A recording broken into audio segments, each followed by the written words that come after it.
तो फाइनली आप सभी सेविका सहायिका बहन इस ऑफिशियल लेटर को ध्यान से देखिएगा,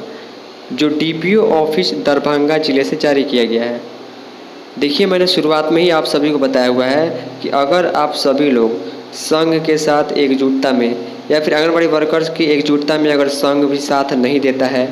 मान लीजिए 100 में से 3-4 सेविका काम कर रही है और 95-96 केंद्र जो है या सेविका केंद्र बंद रखी हुई है, हड़ताल में शामिल है, संघ के साथ शामिल है, लेकिन कुछ बेवकूफ़ों की वजह से जो है यह महा हड़ताल का पूरा माहौल, पूरा जुनून जो है वो गड़बड़ हो सकता है, क्योंकि कहीं ना कहीं सरकार ये लूप होल ज़रूर खोज रही होगी कि आखिर कौन सा केंद्र है जहां पर काम हो रहा है। आपसे भी व्हाट्सअप में ये डिटेल ज़रूर मांगा गया होगा, कभी ना कभी व्हाट्सअप मैसेज करके आपके डीपीओ आपके सीडीपीओ या फिर आपके एलएस के द्वारा, डेटा ऑपरेटर के द्वारा, कि बताइए कौन कौन सी आंगनबाड़ी बहनें जो है वो हड़ताल पर है या नहीं है। तो यहाँ पर देखिए, आपको देख करके सुन करके काफ़ी झटका लगेगा, लेकिन मैं आपको पहले ही बता दूँ कि इस पीडीएफ के बारे में, इस खबर को सुन करके आपको नकारात्मक होने की ज़रूरत नहीं है, क्योंकि कुछ लोगों के चलते जो है बहुत सारे लोगों का कुछ नहीं बिगड़ने वाला है। लेकिन मेरी उम्मीद ये थी, आशंका ये थी कि अगर सभी लोग एक साथ शामिल होते तो उसका मज़ा कुछ और होता, उसका जुनून कुछ और होता। बहरहाल आप एक पूरा पीडीएफ समझिए। ये जो पीडीएफ है जिला प्रोग्राम पदाधिकारी डीपीओ दरभंगा के ऑफिस से जारी किया गया है। इसे मुझे व्हाट्सएप पर किसी बहन ने भेजा हुआ है। देखिए, यहाँ पर जिला का नाम और दरभंगा जिले में जितने परियोजना उनका नाम,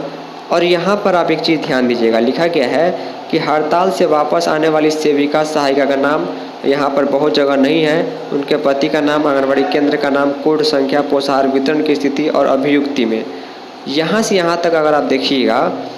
यहाँ से लेकर यहाँ तक, जैसे कि इसमें परियोजना पड़ता है बहेड़ी, हायाघाट, हनुमान नगर, बहादुरपुर, दरभंगा सदर, दरभंगा ग्रामीण, सिंहवाड़ा, जावल, केवटी, बेनीपुर, बिरौल, अलीनगर, तारडी, किरतपुर, घनश्यामपुर, मनीगाछी, इन परियोजनाओं में कोई भी सेविका सहायिका हड़ताल से वापस नहीं आई है। यहाँ पर सब कुछ जो है एकता के साथ ठीक है, लेकिन यहाँ पर जब आप देखिएगा तो आपको सुन कर काफ़ी निराशा होगी। मैंने बार बार कहा, आपको कुछ बेवकूफ़ लोगों की वजह से निराशा के मोल भाव में नहीं पड़ना है। दरभंगा की खबर, ये गोडा बौराम जो है एक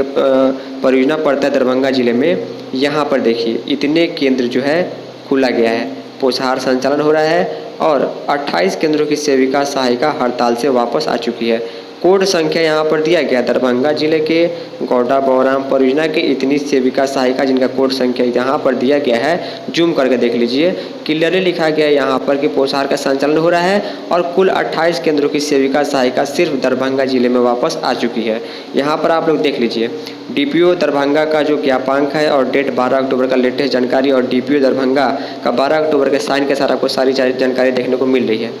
अब देखिए, मान लीजिए कि कहीं पर 2000-3000 केंद्र है, अगर 25-50 सेविका वापस आ जाती हैं, उससे कोई बड़ा फर्क नहीं पड़ेगा, लेकिन कहीं ना कहीं कुछ सेविका के वापस आने के चलते जो गरीब गुरबी सेविका होंगी, जिनके घर मानदेय के हिसाब से चलता होगा, वो ये सोचते होंगे कि अगर मैं इनके साथ भी काम करूं तो कहीं ना कहीं मुझे भी मानदेय जो कट रहा था वो नहीं कटेगा, या फिर जो बकाया मानदेय है सरकार वापस कर दे, और या फिर वो भी सोच रही होगी कि फ़िलहाल संघ के महा हड़ताल में रहने के चलते जो है मानदेय भी कट रहा है और कुछ डिसीजन में नहीं आ रहा है, 15-20 दिन बीत भी चुके हैं, तो वैसी सेविकाओं के ऊपर प्रभाव जरूर पड़ेगा। मैं रिक्वेस्ट करूंगा कि यहाँ की जो भी संघ के अध्यक्ष सदस्य हैं इस परियोजना में, वो इन केंद्रों पर जरूर ध्यान दें। मैं कोई जोर ज़बरदस्ती या फिर हिंसात्मक बात नहीं कर रहा। आप रिक्वेस्ट करें कि संघ के साथ जब 99% केंद्र जुड़ा हुआ है तो क्यों 1% आधा परसेंट सेविका सहायिका अलग है। इससे बड़ा प्रभाव बाद में देखने को मिल सकता है, क्योंकि इसके चलते कुछ और सेविका सहायिका वापस आकर के काम करना शुरू कर सकती है। बहरहाल मैं यही उम्मीद करूंगा, जहां पर महा हड़ताल हो रहा है वो चलने दे, देखनी होगी लड़ाई कब तक चलेगी, संघ का रुख किस प्रकार रहता है। उम्मीद है कि आप इस वीडियो को अपने व्हाट्सएप ग्रुप में ज़रूर से ज़रूर शेयर कीजिएगा, ताकि सबको जानकारी मिल पाए और इस खबर को निगेटिव रूप में आपको नहीं लेना है। फिलहाल इस इन्फॉर्मेटिव पीडीएफ वाले वीडियो में इतना ही। तब तक के लिए धन्यवाद।